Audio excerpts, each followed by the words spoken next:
রসুলের আদর্শ কি জিনিস আপনারা উদাহরণ দিলে বুঝবেন।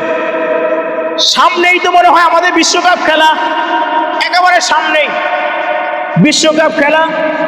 আপনাদের সবাইকে প্রশ্ন করি, বিশ্বকাপ খেলার মধ্যে তারকাগুলো আছে, মেসি, নেইমার, দিবারালো যারা আছে, বলেন তো একটা কি মুসলমান? বলেন তো, জোরে বলেন তো। একটাও মুসলমানের বাচ্চা না, প্রত্যেকটা লোকই ইহুদি, প্রত্যেকটা লোকই মেসি ও ইহুদি, নেইমার ও ইহুদি। ওই যেইগুলা তারকা আছে সবগুলা দল কিন্তু বেশিরভাগই ওই ইহুদির বাচ্চারা। আপনাদেরকে প্রশ্ন করি, এই তো মনে হয় কয়েকদিন আগে এই মেসির দল আর্জেন্টিনা, ব্রাজিল, বাংলাদেশের মধ্যে মারামারি করে অনেক লোক হসপিটালে ভর্তি হয়ে গেছে। সাপোর্ট করতেছে, আমি মেসির গ্রুপ, আমি নেইমারের গ্রুপ। বাংলাদেশের মধ্যে মারামারি করে হসপিটালে ভর্তি। আবার মনে মনে তাকায় দেখবেন আমেরিকা রয়েছে কোথায়, আর্জেন্টিনা রয়েছে কোথায়, ব্রাজিল রয়েছে কোথায়, তার খবর নাই, আমাকে চেনেও না। কিন্তু নিজের টাকা খরচ কইরা এক হাত না দুই হাত না, বাড়িতে বাবা মা কষ্টে আছে, প্রতিবেশী কষ্টে আছে, অনেক অসুস্থ আছে, খবর নাই, কিন্তু পতাকা লাগাইছে আধা কিলো। মাঝে মধ্যেই দেখবেন, কয়েকদিন পরেই দেখবেন পতাকা আধা কিলো, জায়গায় আধা কিলো পতাকা।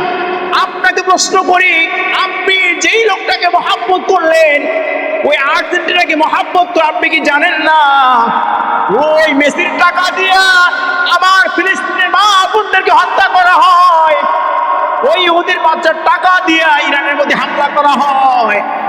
আপনি কি জানেন না আফগানিস্তানের মুসলমানদেরকে হত্যা করা হয়? এই সব টাকা কিন্তু ইহুদিদের টাকা, ইহুদিদের অস্ত্র। আর আপনি মুসলমানের বাচ্চা হইয়া ওই খ্রিস্টান ইহুদিদেরকে মহাব্বত করে, আর আপনি নিজেকে নবীর উম্মত বলে দাবি করে? সম্ভব না। উদাহরণ দিয়ে বলি, সারাদিন যদি আপনি মনে করেন বিএনপির মিছিল দেন, আর রাত্রেবেলা যদি আপনি বলেন জামাত ইসলামের অফিসে খাবার চান, খাবার দিবেন কি আপনাকে? জোরে বলেন একটু। সারাদিন মিছিল দিচ্ছেন বিএনপির পক্ষে, আর রাত্রেবেলা খাইতে গেছেন কোন গ্রুপে? জামাত ইসলামে খাইতে গেছেন, আমার খাবার দাও, খাবার দিলে পিটিবার দিবে। জোরে বলেন না। সারাদিন দেখলাম বিএনপির মিছিল দিলাম, রাত্রেবেলা খাইতে আইসো কোন পার্টিতে? জাতীয় পার্টিতে বা আওয়ামী লীগ যাই কোন, কারণ খাবার দিবে না, পিটিবার মার দিবে। কেন? তুমি কাজের সময় কাজ করছো হলো বিএনপির, আর খাবারের সময় খাবার খাইতে আইসো আমাদের দলে। এটা হতেই পারে না। মুসলমান, একটু হুঁশ ফিরো। সারাদিন তোমার জীবনটা কাটাইরা ইহুদিদের পিছনে, ওই খ্রিস্টানদের পিছনে, ওই মুসলমানের শত্রুদের পিছনে তুমি সময় কাটালা, টাকা ব্যয় করলা। রাত্রেবেলা রাত জেগে খেলা দেখবে, ফজরের খবর নাই। নিজের টাকা গত বছর মনে হয় ভাঙ্গায় একটা লোক নিজের জায়গা বেইছে এক পতাকা কিনছিল, আপনারা শুনছেন কিনা? নিজের জায়গা জমা দিয়া, নিজের ব্যক্তিগত জায়গা জমা দিয়ে আর্জেন্টিনার পতাকা লাগাইছে 3 কিলো। বড় জান্নাতে যাবে বলেন? কিয়ামতের দিন আর্জেন্টিনা বলবে, এই আমার পতাকা লাগাইছে, চল মাপ দিয়ে এসে মাপ। এটা বলবে নাকি? ধরে মুখ জোরে দিবে। আপনারা সবাই দেখছেন, আমরা ফিলিস্তিনের দোয়া করছি না? আজও কিন্তু ফিলিস্তিনে কিন্তু বাচ্চারা কিন্তু খাবার নাই। আমরা জুমার দিন নামাজ পড়তে পারতেছি, কিন্তু মসজিদে নামাজ হচ্ছে না, আজান হচ্ছে না, আজান বন্ধ। অনেক দূরের কথা না, ভারতেই যান। এই যে ভারতে কয়েকদিন আগে আপনারা দেখছেন চোখেই, গরু কুরবানি দেওয়া সম্পূর্ণ নিষেধ ছিল।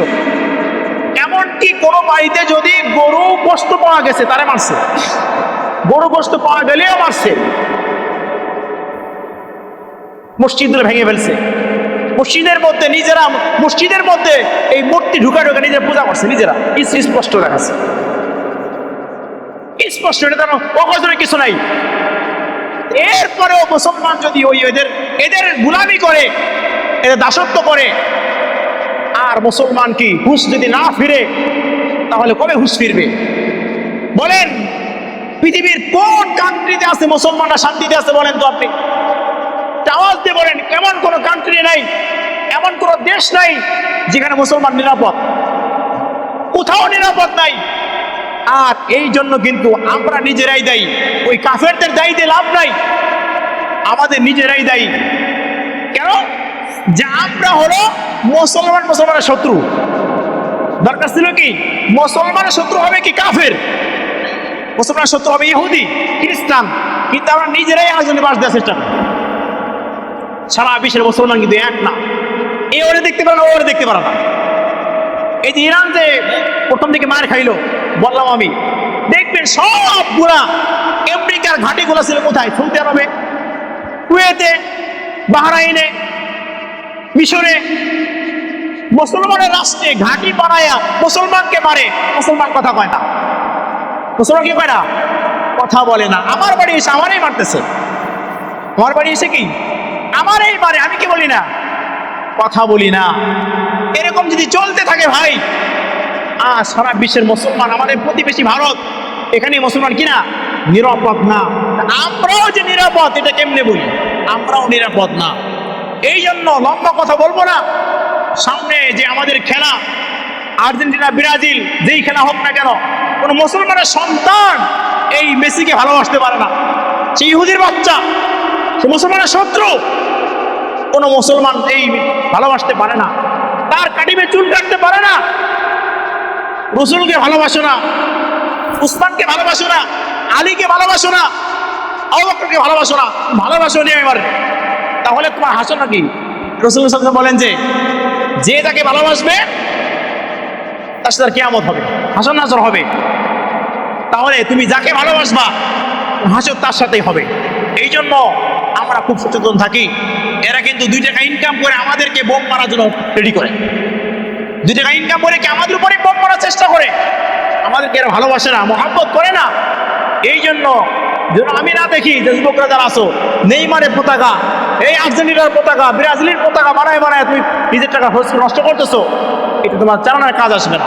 তুমি পারলে ওই পতাকার টাকাটা মসজিদে দিয়ে দাও, পারলে পতাকার টাকাটা একটা এতিমকে দিয়ে দাও, পারলে ওই টাকাটা তুমি একটা গরিবকে সাহায্য করো, তোমার কাজে আসবে। কিন্তু ওই পতাকা বানায় লাভ নাই, কোনো লাভ নাই। অসহায় অসুস্থ শুয়ে আছে, ওষুধ কেনার টাকাটা একটু টাকা দিয়ে 100 টাকা দিয়ে দাও ভাই, কাজে আসবে, অনেক কাজে আসবে। কিন্তু তোমার তার খবর নাই, তুমি নিজে নিজে হই হুল্লা করিয়া তুমি সারাদিন কাটাইলা, তোমার পতাকা তোমাকে জান্নাতে নিতে পারবে না। প্রতিবেশীকে 10 টাকা দান করো, একটা ওষুধ কিনে